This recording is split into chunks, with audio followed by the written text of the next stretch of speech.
All right, guys, Chem4, week 12, video number 1. So we are on our second week of organic chemistry. We have 2 more lecture videos on organic. We still have to cover the following topics: carboxylic acids, esters, amides, and amines. So we've covered chapters 11 and 12 in your book. You've had homework on those. Those were organic chemistry. And now we're on our third and last chapter of organic chemistry. This is chapter 14.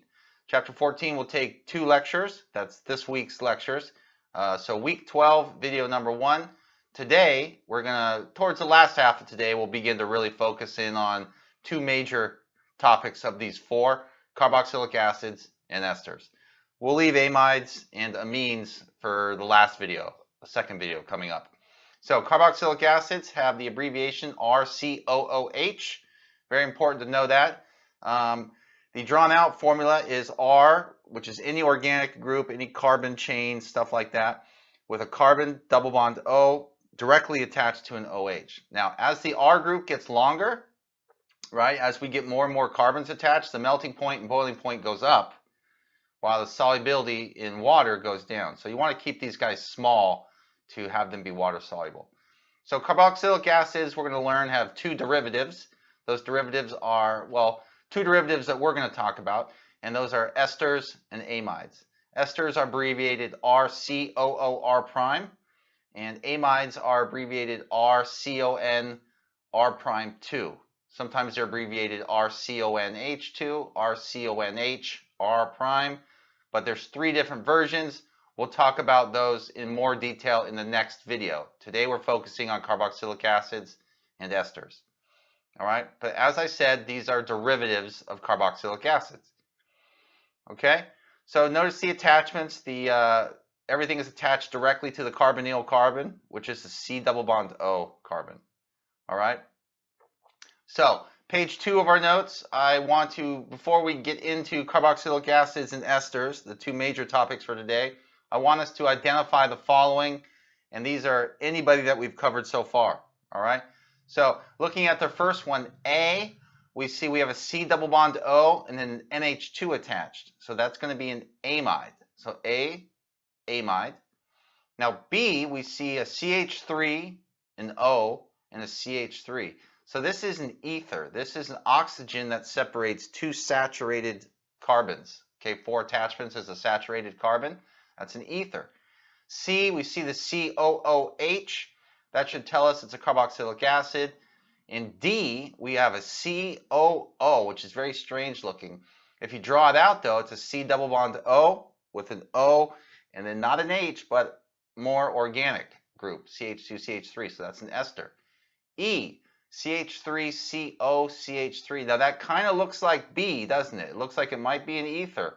That's why it's very helpful to draw this out. If we draw out E as in Edward, that C is really a C double bond O. CH3, C double bond O. See, I'm drawing it now. This turns out to be a ketone. All right, F, CONH. Anytime you see a CON like that, it's going to be an amide. If I draw this out, you can definitely tell it's an amide. G is just a amine. We'll learn about, excuse me, we'll learn about amines in our next video. H is an amide, C double bond O with an NH2 attached. I, CHO. Anytime you see a CHO, you have to be aware that this is an aldehyde. That's how we abbreviate aldehydes in condensed structures. So practice makes perfect on this. You have some homework problems to help you with that. Moving to the top of our next page of notes, carboxylic acids. All right, so carboxylic acids are obviously acids, and they're going to act as acids by donating something called an H+. All right, that is, so a carboxylic acid is a C double bond O with an OH off of it, and that H will get removed by a base in what's known as a neutralization reaction. So this is the only reaction you have to know for carboxylic acids. I have an example here. So this one is ethanoic acid, 2 carbons, so it's based off ethane. Ethanoic acid, common name acetic acid. If I react that with a base, it will remove that little OH hydrogen on the carboxylic acid and make a salt. This is called a carboxylate salt. Our particular product here is sodium ethanoate, common name sodium acetate. And it's a neutralization reaction, right? So the byproduct or side product is always water. And that little ion is just like my carboxylic acid without the H. That's why it has a minus charge, and it's called a carboxylate ion. All right, carboxylic acids having 5 carbons or less. Remember, if we have a small amount of carbons, we can have these things be water soluble. So just in general, carboxylic acids having 5 carbons or less total are generally soluble in water. Okay. Now, how are they named? Well, they're named by adding oic acid as the suffix to the end. Suffix is misspelled. It should be IX, of course. So let's practice this. Here's an example. I have 2 carbons. So this is not ethane. It's ethanoic acid. Has a common name, acetic acid. All right. Acetic acid, by the way, is found in vinegar. Another example, CH3, CH2, C double bond O, OH. How many carbons total? 3. So it's not propane, it's propanoic acid. Common name for this one, propionic acid. All right, so you want to be aware of common names that I have in my notes, and of course the IUPAC names, which are the names based on the rules. Another example, CH3CH, C double bond O, OH with a little OH attached. Well, where is the OH attached? It's attached on carbon 2, right? The carbonyl carbon is carbon 1. This is 2-hydroxy propanoic acid. Common name, lactic acid. All right, let's go the other way around now. All right, let's give the names and draw structures. So, as an example, draw structures of the following carboxylic acids. 3-methyl-hexanoic acid. So what you should do is just draw stick figures. Draw little stick structures at first before you present your real structure as an answer. Hex, 6, put my double bond O, OH on there, dash everybody out. That's where hydrogens should go. And then I can finally put them in. You'll notice that I will never box up an answer unless it's complete, which means complete with hydrogens. This is my proper answer right here. Orthonitrobenzoic acid. So let's draw benzoic acid. There's benzoic acid. And then I put the nitro on the ortho group. Ortho, if you remember, ortho is 1,2 substitution. All right, so that is my answer for B. Now, the answer to A, I'm just going ahead and drawing out these stick figures. Your book calls them stick figures. They're actually called Kekuli structures. But these are the exact same things. You want to know how to recognize both and how to draw both. All right. Any junction on a little stick right there is a CH2 group. All right, esters. So we just covered carboxylic acids. We had that one reaction, and we learned how to name them.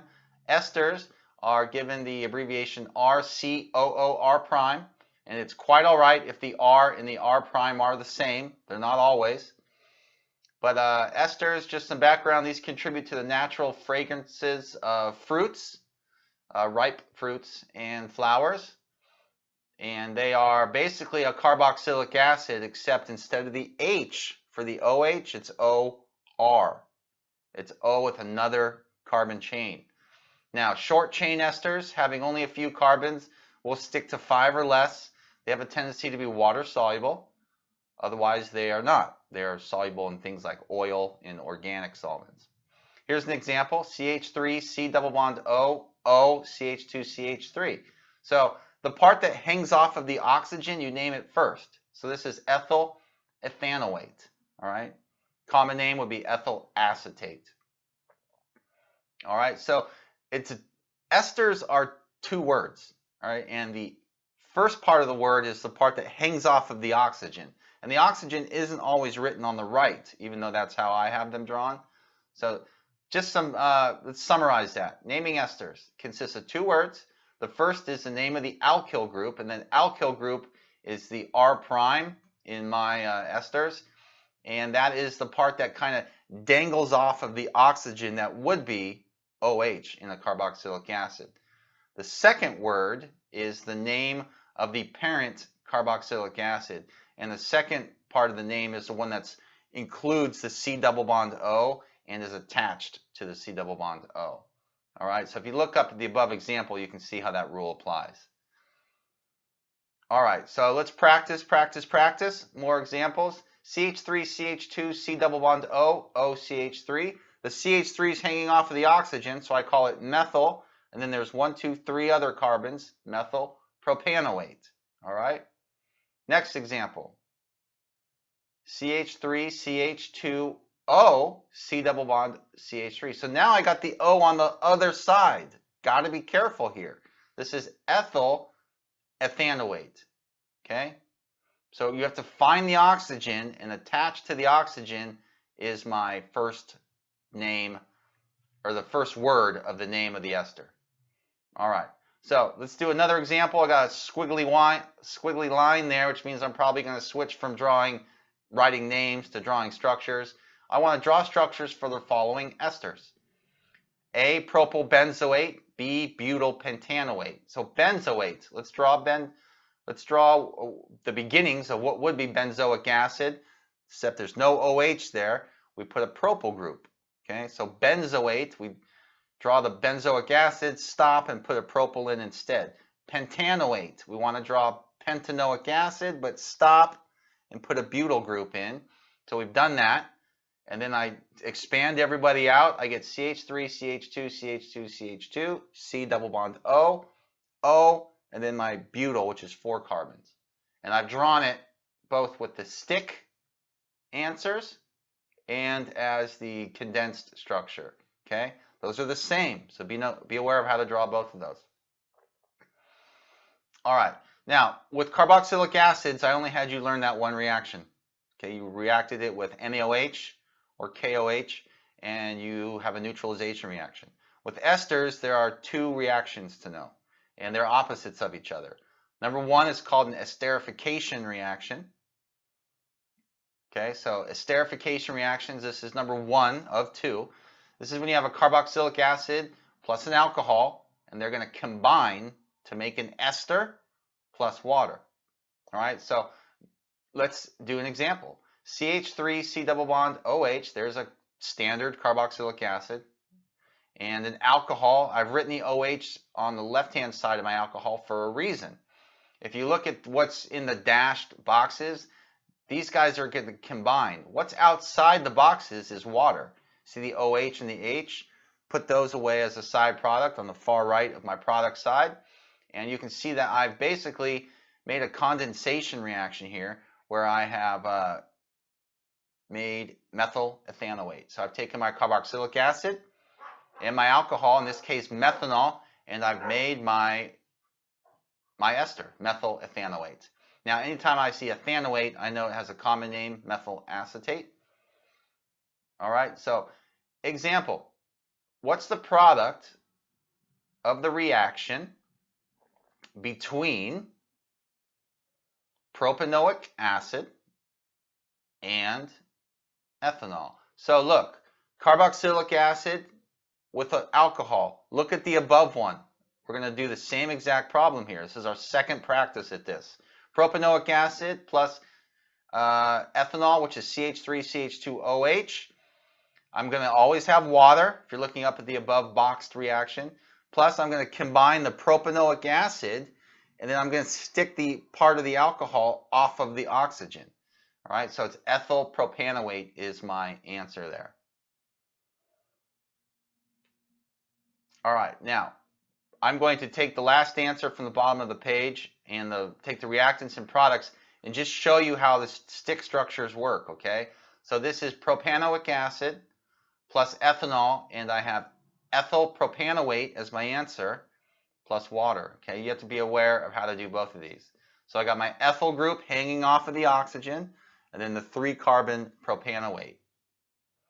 Now, that was esterification, okay? Carboxylic acid plus alcohol got me an ester. Hydrolysis of esters is when we actually have the reverse or the opposite of the esterification reactions. So now my products are my reactants, and the reactants are my products.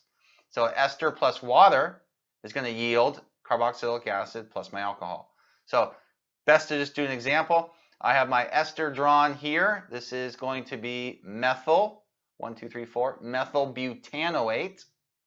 So it's going to get converted into, if I break that line there, I can see that my alcohol on the right of that dashed line is going to be methanol, and my carboxylic acid to the left of that dashed line is going to be 1, 2, 3, 4, butanoic acid. So butanoic acid plus methanol. Lots of practice in chapter 14 of the assigned problems on this. By the way, butanoic acid has a common name. It's called butyric acid. And we will learn about amides and amines in our last organic chemistry video. So organic chemistry is lots and lots of practice. Make sure you go back over chapter 11 problems, chapter 12 problems, and now we've just started chapter 14 problems, okay? 3 chapters of organic that we have to know. All right, so I'll see you for the next video. Next video will be our last video of the week, only 2 videos this week, okay?